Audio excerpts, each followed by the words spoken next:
La historia del alpinismo está marcada por momentos de triunfo sublime y con igual frecuencia por tragedias demoledoras. Dale like, suscríbete y comparte. Comencemos. Pocos eventos encarnan esta dualidad con tanta intensidad como el desastre del K2 de 2008. El 1 de agosto de 2008, un bloque de hielo colapsó en la sección conocida como el cuello de botella, Bottleneck, una de las secciones más peligrosas de la segunda montaña más alta del mundo, desencadenando una cascada de eventos funestos que cobró la vida de 11 montañeros de diversas expediciones y nacionalidades en una sola jornada. Este trágico suceso se inscribió inmediatamente en los anales del montañismo como el peor accidente individual en la historia del K2, eclipsando récords de mortalidad anteriores y solidificando el apodo de la montaña, la montaña salvaje, The Savage Mountain, o, como muchos la consideran, la montaña más peligrosa del mundo. El K2, con sus majestuosos 8.611 metros de altura, se yergue desafiante en la frontera entre Pakistán y China. Y a diferencia del Everest, su fama no se basa en el volumen de visitantes, sino en su dificultad técnica, su verticalidad y su clima implacable. La montaña exige una maestría y una voluntad que pocos picos pueden igualar. Y el desastre de 2008 es un recordatorio brutal de que en esta cumbre, la línea entre la vida y la muerte es peligrosamente delgada. La fascinación por el evento de 2008 radica en su intensa complejidad dramática, un punto de convergencia donde la brutalidad ineludible de la naturaleza se encontró con una serie de errores humanos y una desesperación creciente en la zona de la muerte. La tragedia se extendió a lo largo de las horas del ascenso el viernes y el descenso el sábado, con los detalles específicos de la muerte de cada escalador inmersos en una bruma de incertidumbre y versiones contradictorias, una constante en los relatos de testigos oculares y las últimas comunicaciones por radio desde el límite de la supervivencia humana. La ambigüedad de los acontecimientos finales añade una capa de leyenda sombría al desastre, obligando a la comunidad a debatir constantemente las decisiones éticas y tácticas tomadas en ese entorno de presión extrema. La montaña más peligrosa del mundo, el K2. Para entender el desastre, hay que comprender primero al protagonista, el K2. El K2 no es solo más bajo que el Everest, por apenas 242 metros. Es intrínsecamente más difícil y mortal. Su índice de fatalidad es históricamente mucho más alto.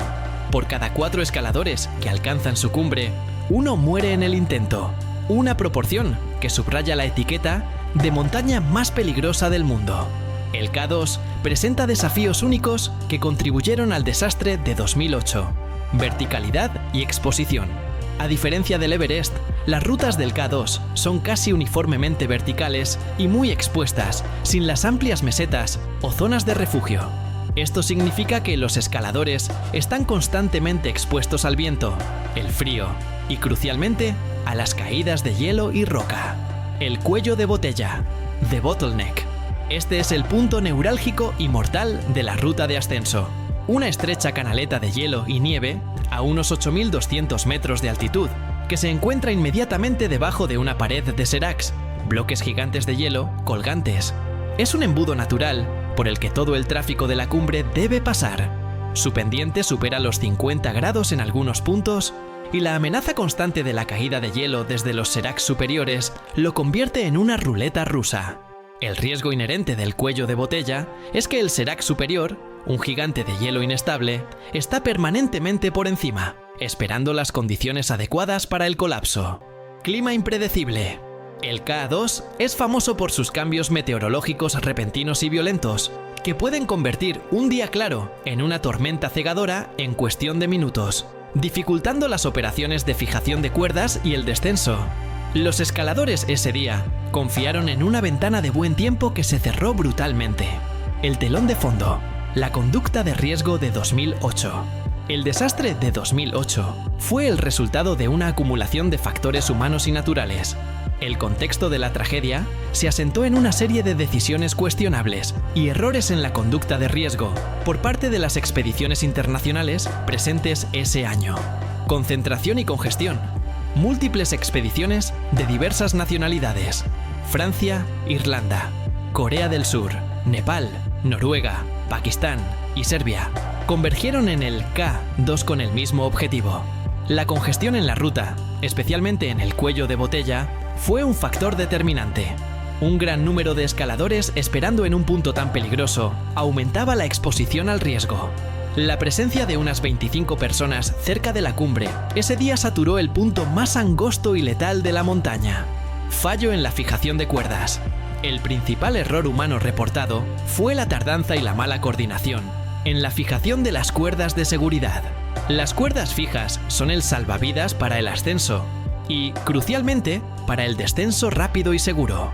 Algunos escaladores y sherpas dedicaron un tiempo excesivo a instalar las cuerdas ese día, lo que retrasó a toda la columna. Este retraso significó que muchos alcanzaron la cumbre o iniciaron el descenso peligrosamente tarde, cayendo en la zona de la muerte durante la noche. Los informes sugieren que la instalación tardía de la última sección de la cuerda fue un error táctico que costó horas críticas a toda la columna. Horas tarde de cumbre. Alcanzar la cumbre después de la 1 o 2 de la tarde se considera una conducta de riesgo inaceptable en las montañas de élite, ya que garantiza un descenso en la oscuridad, cuando el riesgo de caída, congelación y agotamiento se dispara. Varios escaladores alcanzaron la cima mucho más tarde de este límite, poniendo en marcha la cadena de desastres. Dale like, suscríbete y comparte. Presión de la cumbre. Summit Fever. La obsesión por alcanzar la cumbre, a menudo impulsada por el orgullo personal y los patrocinadores, una forma de presión externa inherente a las montañas de élite, llevó a algunos escaladores a ignorar los límites de tiempo autoimpuestos, arriesgando su vida y la de sus compañeros. La desesperación por culminar el objetivo después de semanas de esfuerzo y miles de dólares invertidos nubló el juicio de varios experimentados alpinistas. La serie de muertes. Un desenlace caótico. La tragedia no fue un evento singular, sino una serie de muertes que se desarrollaron a lo largo de unas 18 horas. Los detalles específicos siguen siendo borrosos debido a la naturaleza extrema del entorno y a la falta de pruebas concluyentes. Primeras víctimas. Irónicamente, 2 escaladores murieron camino a la cima antes de que ocurriera el colapso del bloque de hielo que causaría la matanza masiva. El serbio Dren Mandić, que cayó fatalmente mientras intentaba adelantar, y el pakistaní Javed Iqbal, que murió intentando recuperar el cuerpo de Mandić. Estas muertes ya habían sembrado el caos y consumido valioso tiempo y recursos en las primeras horas del día. El colapso del cuello de botella. La causa principal del desastre en cadena ocurrió cuando un enorme serac, bloque de hielo, se desprendió del muro superior del cuello de botella y se precipitó hacia la canaleta de abajo. La avalancha de hielo resultante fue catastrófica. La fuerza del hielo destrozó y arrancó las cuerdas fijas que los escaladores habían instalado. La trampa mortal. Al ocurrir el colapso cerca de las 6 de la tarde, el momento fue devastador. Muchos escaladores estaban iniciando su descenso después de la cumbre, mientras que otros estaban todavía ascendiendo. Sin las cuerdas fijas, el cuello de botella se convirtió en una trampa mortal. La ausencia de cuerdas impidió un descenso seguro y rápido, obligando a los montañeros a enfrentarse a una peligrosa pared de hielo en la oscuridad. Varios de los escaladores que lograron sortear la caída de hielo inicial se encontraron incapaces de descender el hielo duro de la canaleta, lo que los condenó a pasar la noche a más de 8.000 metros. Muertes en el descenso. La mayoría de las muertes se produjeron en el caótico descenso nocturno. Caídas por falta de cuerdas. Varios escaladores resbalaron y cayeron a lo largo de los 400 metros del cuello de botella, después de que las cuerdas fueran destruidas. Pérdida y desorientación. La oscuridad, el frío extremo y el agotamiento, combinados con la desorientación causada por la pérdida de las cuerdas, llevaron a otros a desviarse o colapsar. El noruego Rolf Bae desapareció poco después de la luz inicial. Muertes heroicas y confusión. El caso del escalador irlandés Gerard McDonnell y su sherpa es un ejemplo de la confusión. McDonnell, que intentó heroicamente ayudar a otros, se convirtió en una víctima más de la caída de hielo posterior. La falta de comunicación clara y la desesperación en la zona de la muerte llevaron a decisiones fatales. La cifra final fue de 11 escaladores muertos, provenientes de 7 nacionalidades diferentes: Francia, Irlanda, Corea del Sur, Nepal, Noruega, Pakistán y Serbia, con 3 más gravemente heridos. Un recuento sombrío que resonó en todo el mundo y que mostró la vulnerabilidad del hombre ante el poder de la montaña. El drama de las montañas de élite y el impacto mediático. El desastre del K2 de 2008 fue, desde el punto de vista del vídeo y el drama mediático, un evento con todos los elementos de una tragedia épica en las montañas de élite. Múltiples nacionalidades. La diversidad de las víctimas aseguró una cobertura informativa global. Cada país lamentó la pérdida de sus propios héroes, amplificando el impacto emocional a escala internacional. Errores humanos versus naturaleza. El debate sobre qué causó realmente la tragedia, la arrogancia en la planificación, la lentitud en la fijación de cuerdas o simplemente la caída impredecible del Serac, generó horas de cobertura, documentales y libros.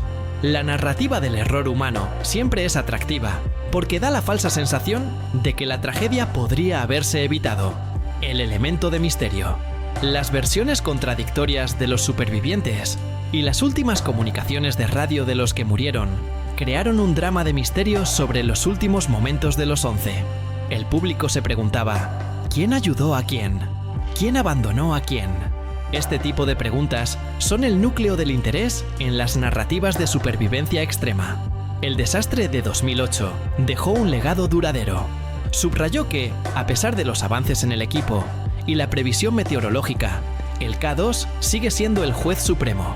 El accidente obligó a la comunidad alpinista a reflexionar seriamente sobre la conducta de riesgo en las cumbres de 8.000 metros, la necesidad de una mejor coordinación entre expediciones comerciales y la ética de perseguir la cumbre a cualquier precio, incluso cuando el tiempo se agota y la oscuridad se cierne sobre el cuello de botella. Dale like, suscríbete y comparte. Hasta la próxima.